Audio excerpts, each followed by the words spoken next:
Online school में आप सभी का स्वागत है। आज का हमारा विषय है समास। क्या है आज का हमारा विषय? आज का हमारा विषय है समास, जो कि क्लास 7th से स्टार्ट हो जाता है। कब से स्टार्ट हो जाता है? क्लास 7th से स्टार्ट हो जाता है। क्लास 7th में बता दिया जाता है कि समास क्या होता है। तो आज हम यहाँ पे समास लेकर आए हैं। तो आई होप सब आप समझेंगे समास को अच्छे से। तो आइए समझते हैं समास क्या आज का हमने विषय देख लिया, समास होता है। बट अगर हमें यही नहीं पता होगा कि ये समास आखिर होता क्या है, तो आगे बढ़ने से फायदा ही क्या है ना। दो शब्द या दो से अधिक शब्द में मिलकर, दो शब्द या दो से अधिक शब्द में मिलकर बनने वाला एक सार्थक शब्द को समास कहते हैं। दो शब्द होंगे या दो से अधिक शब्द होंगे में मिलकर, उन दो शब्दों में या दो से अधिक शब्दों में मिलकर बनने वाले एक सार्थक शब्द को समास कहते हैं। क्या कहते हैं? समास कहते हैं। अब हमें भाई ये तो चल गया कि समास आखिर होता क्या है। समास अगर हमें पता चल गया तो हम आगे बढ़ सकते हैं ना। अब हम आगे देख सकते हैं कि समास आखिर हमें पता चल गया समास क्या होता है। तो अब हम आगे देखते हैं कि समास के भेद क्या होते हैं, है ना। अगर आपको यहाँ दिख रहा हो तो समास के यहाँ पे हमें बताया गया है कि समास के कितने भेद होते हैं। हमारे समास के 6 भेद होते हैं। कौन कौन से भेद होते हैं? अव्ययभाव समास। क्या होता है पहला समास? अव्ययभाव समास। पहला पद अव्यय, मतलब जो उसका पहला पद होगा उन शब्दों में, उन शब्द हमने देखा था कि समास दो शब्द या दो से अधिक शब्द में मिलकर समास एक सार्थक शब्द बनाने वाला समास कहलाता है ना। तो पहला पद जो होगा उसमें अव्यय होगा। क्या होगा? पहला पद उसमें अव्यय होगा। यथा या प्रति जो होगा वो अव्यय पद होगा, वो पहला पद होगा। तो ये अव्यय भाव समास में आएगा। ठीक है। तत्पुरुष समास क्या है हमारा दूसरा? तत्पुरुष समास। कारक चिन्ह का लोप। ये तत्पुरुष समास होता क्या है? इसमें जो कारक चिन्ह होता है उसका लोप हो जाता है, वो कारक चिन्ह इसमें गायब हो जाता है। जैसे मैंने बोला रसोई के लिए घर, और अगली थोड़ी देर बाद ही मैंने बोला रसोई घर, तो वो जो रसोई के लिए घर था हमारा, उसके जो के लिए था वो एक कारक चिन्ह था। क्या था वो? हमारा एक कारक चिन्ह था जिसका लोप हो गया और एक शब्द बन गया। तो वो शब्द हमारा किस में आएगा? वो शब्द आएगा हमारा तत्पुरुष समास में। ठीक है। क्रमधारय समास।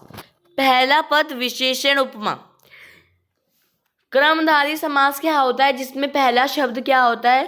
पहला पद उसमें या तो विशेषण होगा, पहला पद या तो उसमें विशेषण होगा, या फिर उस शब्द में, उस पद में उपमा लग रहा होगा, उपमा का यूज हो रहा होगा। उससे ही हम क्या कहेंगे? उसे हम कहेंगे क्या? कर्मधारय समास। ठीक है। अब आएगा हमारा द्विगु समास। द्विगु समास फिर होता क्या है ना। तो देखते हैं द्विगु समास होता क्या है। पहला पद संख्यावाची, जो उसका पहला पद होगा वो संख्या बताएगा, है ना। वो जो पहला पद होगा वो क्या बताएगा? वो बताएगा भाई अपन की, वो बताएगा हमारी संख्या कि आखिर पहला पद क्या होगा? संख्यावाची होगा। जैसे मैंने बोला दशानंद, क्या हुआ भाई? दशानंद हुआ क्या? दशानंद वो हुआ कि दशानंद मतलब 10 सिर वाला। हम कहते हैं ना रावण के 10 सिर थे, तो उसे उसका दूसरा नाम होता है दशानंद। उस दशानंद के क्या आ रहा है भाई? पहला जो उसका पद है वो है 10, उसके बाद है अनंत, है ना। तो दशानंद क्या है? दशानंद का पहला पद है वो संख्यावाची शब्द है, तो वो द्विगु समास में आएगा। ठीक है। अब हमारा आता है द्वंद्व समास। क्या आता है अब हमारा? द्वंद्व समास क्या होता है हमारा? योजक चिन्ह का प्रयोग और अथवा। क्या होता है भाई? योजक चिन्ह जो होता है ना, योजक चिन्ह जो, जैसे मैंने बोला माता पिता, तो माता पिता हमने साथ में बोल दिया, है ना। बट हम वैसे कैसे अगर हम बोलना हो तो कैसे बोलते? माता और पिता, माता और पिता। तो इसमें योजक चिन्ह क्या है? योजक चिन्ह का प्रयोग हो रहा है, योजक चिन्ह का प्रयोग हो रहा है और का, है ना। और अगर हम वैसे भी लिखते तो कैसे लिखते हैं? माता पिता, ऐसे ही लिखते माता पिता, बीच में डैश लगाते तो द्वंद्व समास में क्या होता है? इसकी जगह और लग जाएगा। क्या लग जाएगा? और लग जाएगा, है ना। और या अथवा लग सकता है, और या अथवा, इन दोनों में से अगर कोई भी योजक चिन्ह आ जाए तो वो हमारा द्वंद्व समास में आता है। ठीक है, क्लियर। अब बहुव्रीहि समास। क्या? बहुव्रीहि समास।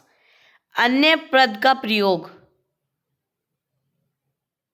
एक मिनट, अन्य पद प्रधान। अन्य पद प्रधान का क्या मतलब हुआ? अन्य पद प्रधान का मतलब हुआ कि हमने एक शब्द बोल दिया और उसका जो है, उसका प्रधान जो है उसका वो अलग है। जैसे मैंने बोला दशानंद, दशानंद, दशानंद हम किसे कहते हैं? रावण को। तो उसका जो प्रधान हुआ वो हुआ रावण, बट हम उसे दशानंद भी कहते हैं। तो उस ऐसे ही शब्द किस में आते हैं? ऐसे ही शब्द आते हैं हमारे बहुव्रीहि समास में। ठीक है, समझ आया भाई? समझ आया समास क्या होता है, समास के भेद क्या होते हैं? आगे समझ। तो धन्यवाद। मैंने भी आपको एक डीप में नहीं समझाया, ये समास हमने देख लिया, इसमें समास क्या होता है। हमने ये भी देख लिया कि उसके प्रकार कौन कौन से होते हैं, लेकिन हमने सिर्फ प्रकारों को ऊपर ऊपर से देखा है।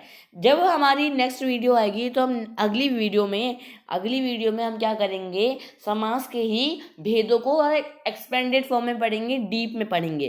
तो उससे क्या होगा? आपको जो भी क्लियर नहीं होगा वो सब कुछ क्लियर हो जाएगा उसमें। तो थैंक यू, धन्यवाद। आई होप आप सबको समझ आया होगा। धन्यवाद।